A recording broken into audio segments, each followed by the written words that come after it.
So, what is up, guys? I hope you're all having a good day. So, I wanted to do a video this morning talking about, some of the things that really need to kind of be talked about.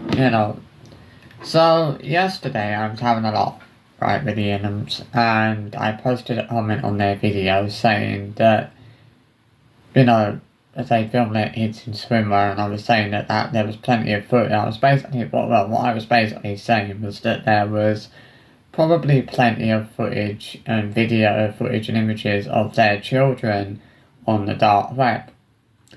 Now, someone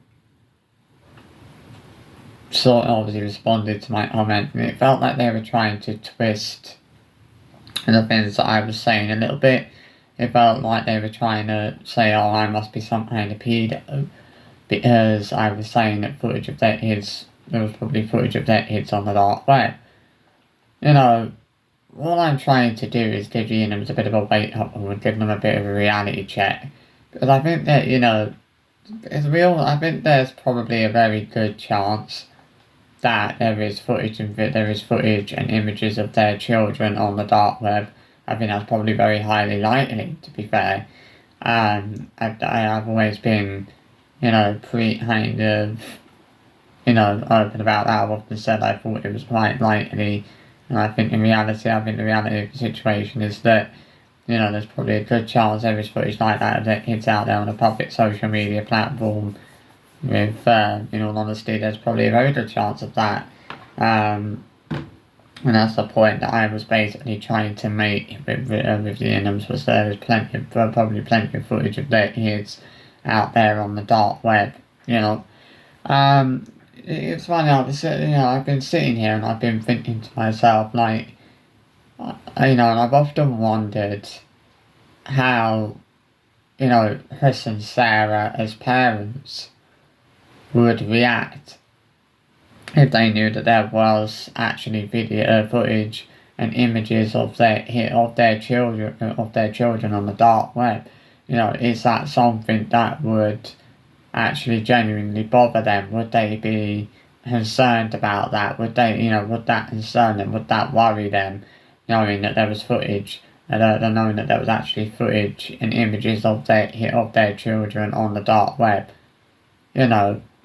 This is something that a lot of family vloggers need to take a step back and need to stop and think about. They're also happy to upload footage of their kids in bikinis and swimwear to a public social media platform, but they're not really stopping to think about who might actually be watching their videos and why that person might actually be watching their videos. As there may very well be someone watching their videos that doesn't exactly have, the best of the best of intentions. I'm getting sick to death of being made to look like some kind of sitho for trying to warn these parents about who might actually be watching their videos and about what they could be exposing their kids to.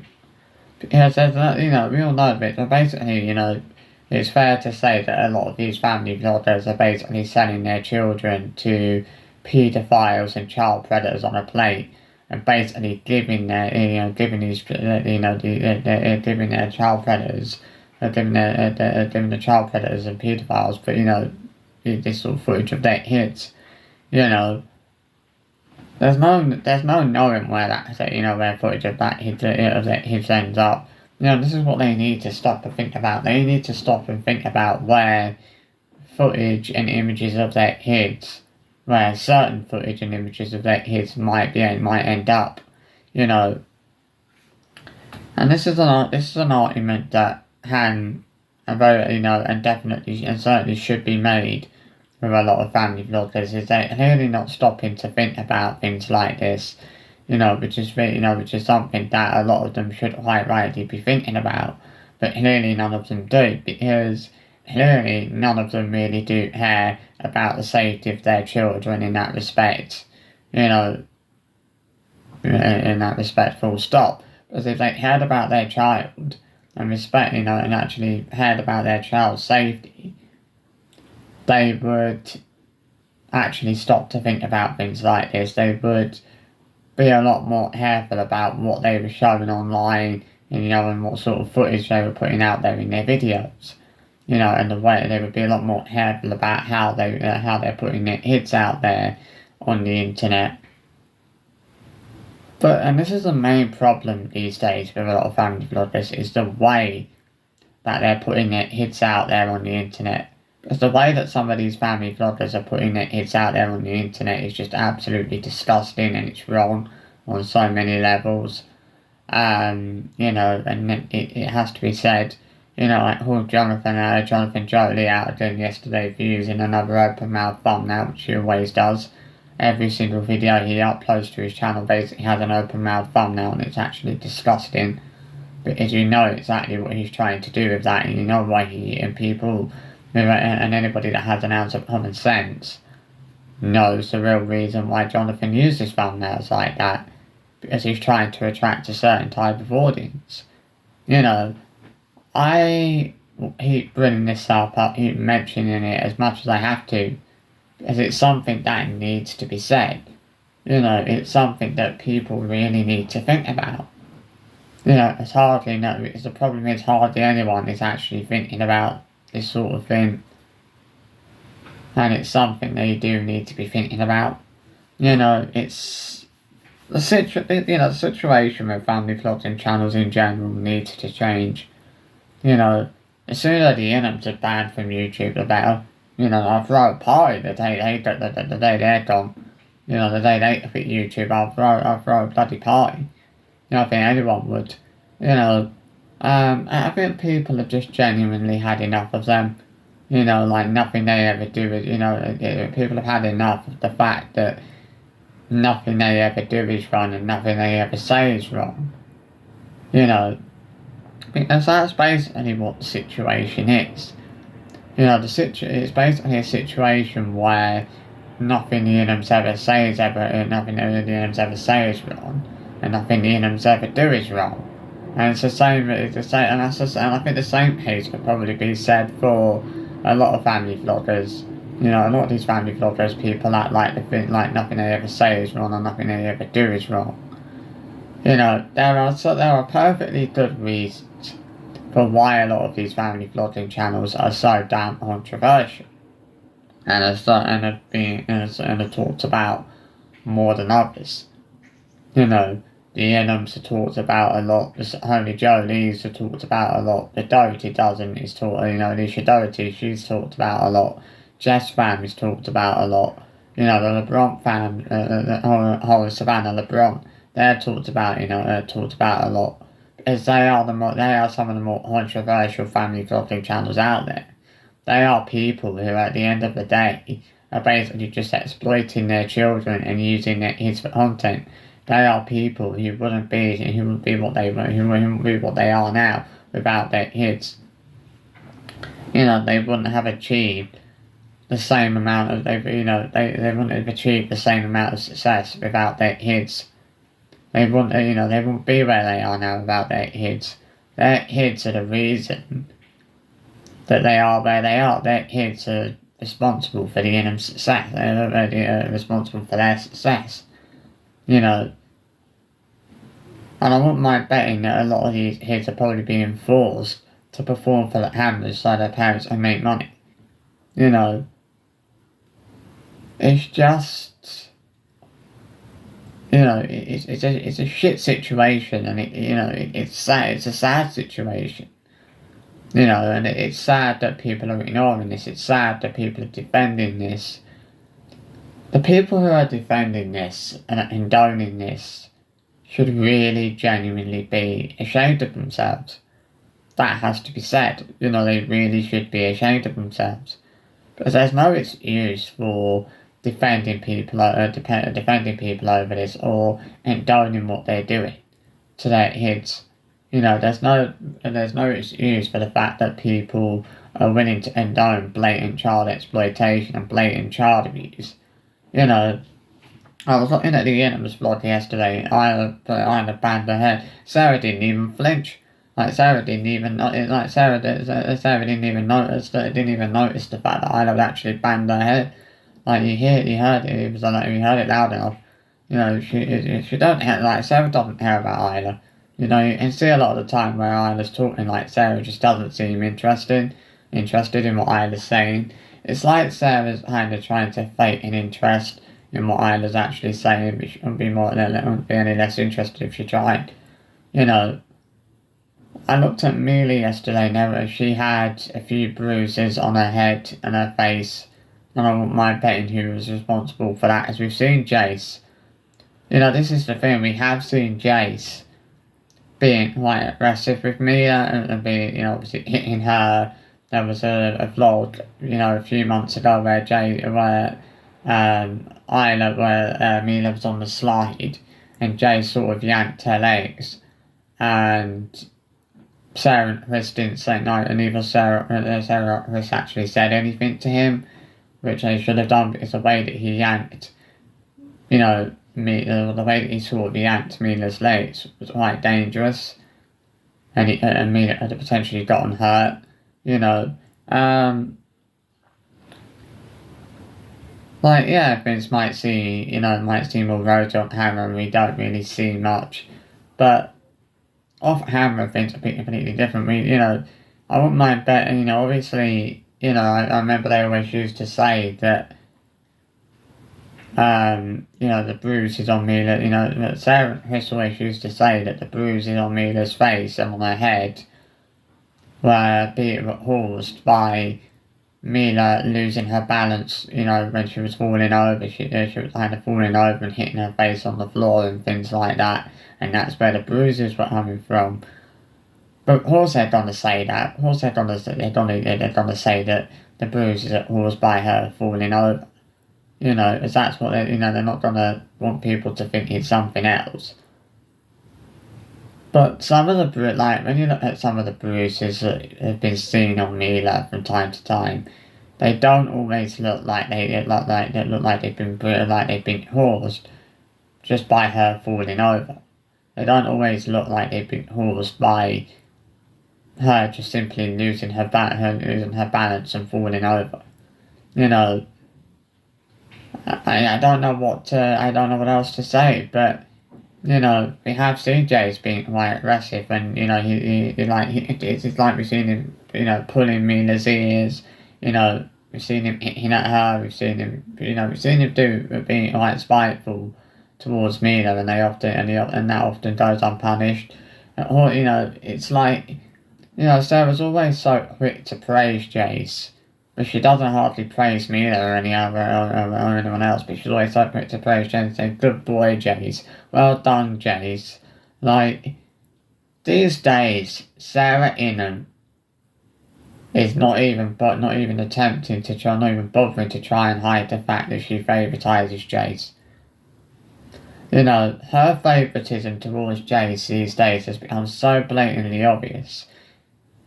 It's not hard to, and it's not even hard to see it these days. That's the thing. Like, it's not even hard to see the way that Sarah favouritises Jace these days, because it's become so blatantly obvious. You know, the fact that she favouritises him has become so blatantly obvious. It's actually hilarious. You know, that's why it's so hilarious that people are continuing to try and deny it. You know, it's because of the fact that it has become so obvious that she does favoritise him a bit, and that she does kind of put him on a pedestal a lot of the time, you know, and it has to be said. You know, I mean, obviously I don't have an issue with it here. I just don't like the way that Sarah ultimately favouritises Jace. Simple as that. You know, it's just like not really fair for her to be favouritising one child over the other. I think the reason she favouritises him a lot is because he's her only son. Like, all of her other kids have been girls, and Jace is her only son, so of course she's gonna favouritize him a bit more, with him being the only boy in the family, with him being her only her only male child, if you know what I mean. But obviously, you know, going back to these whole family vlogging channels in general, like, as I've said in previous videos, they all need a very good reality check. You know, they all need to be taught a valuable lesson on the importance of child safety. You know, this is the problem is these days a lot of these family vloggers are putting footage of their kids out there online, but they're not worried about who's obviously able to see that. You know, this is the thing. Like anyone can see that footage of their kids. Anyone can access that footage of their kids. There's nothing stopping people from, from seeing that or from accessing that footage of their kids. You know, it has to be said. I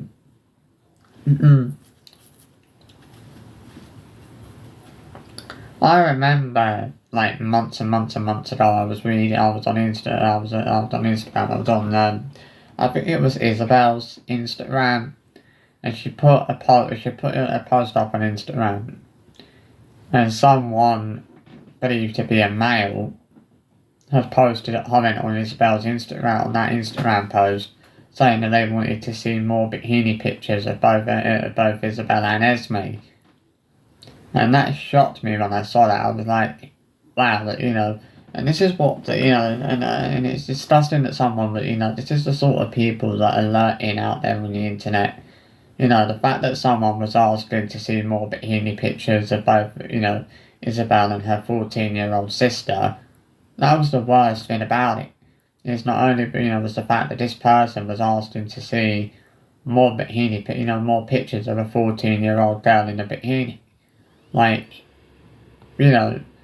obviously, it's like you don't know what that person was planning to do with those images. You don't know why that person was asking to see more pictures of that nature and was asking to see more pictures of Isabel and Esme in their bikinis. It's like, a bit weird and a bit disgusting that someone would ask for that. But someone did actually post a comment like that once on one of Isabel's Instagram posts. I remember that well. Then you've got, obviously, as I mentioned, and I think it might have been one of yesterday's videos. I mentioned that someone posted a comment on one of Esme's YouTube videos not too long ago, asking if she was sexually active, and obviously, this is a 15-year-old girl, that we're talking about, that someone's asking about here. Why would someone want to know if a 15-year-old girl was sexually active? Like, that's a bit odd, and it's a bit suspicious, if you know what I mean. But the problem is, there's no point reporting comments like that to YouTube or to TikTok, because they don't remove them, because they don't see, they don't feel that there's a violation there. I mean, as I said in yesterday's video, I don't know how many times I've reported inappropriate comments that I've seen on Jonathan's TikTok videos, only to be told that comments haven't been removed because there was no violation found. But some of the comments have been quite disgusting, as I've said, talking about Edie having her private parts chopped off and things like that. Asking what bathroom Edie uses. People seem obsessed with that. People seem obsessed with wanting to know what bathroom Edie uses. Like, that's a comment I see a hell of a lot, both on Jonathan's TikTok videos and both on Jonathan's TikTok and his YouTube channel. Obviously you don't really see the comments about Edie's private part and Edie having the private parts chopped off on YouTube. You only really see those comments on TikTok. But I mean, these are sort of disgusting human beings that are lurking out there on the internet, and these are the sort of people that myself as well as others are trying to warn family vloggers about.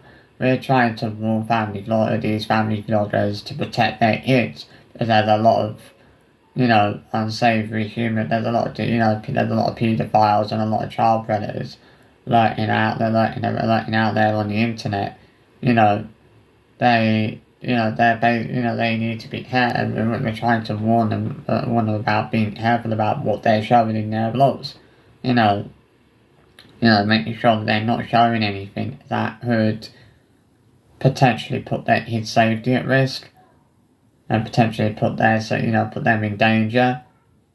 As this is something that the Honey Jolie's done a lot of backlash for, because when it hits her at school, they film it hits in school uniform, and they actually, and they're perfectly happy to show the school logo in their videos, and they've been criticised about that a lot, and they've been told to be careful about showing that, because it really is something they should be, they need to be careful about showing in their videos, but they've ignored all of the warnings about not showing that in the videos and blurring that out in their videos, because they just don't care.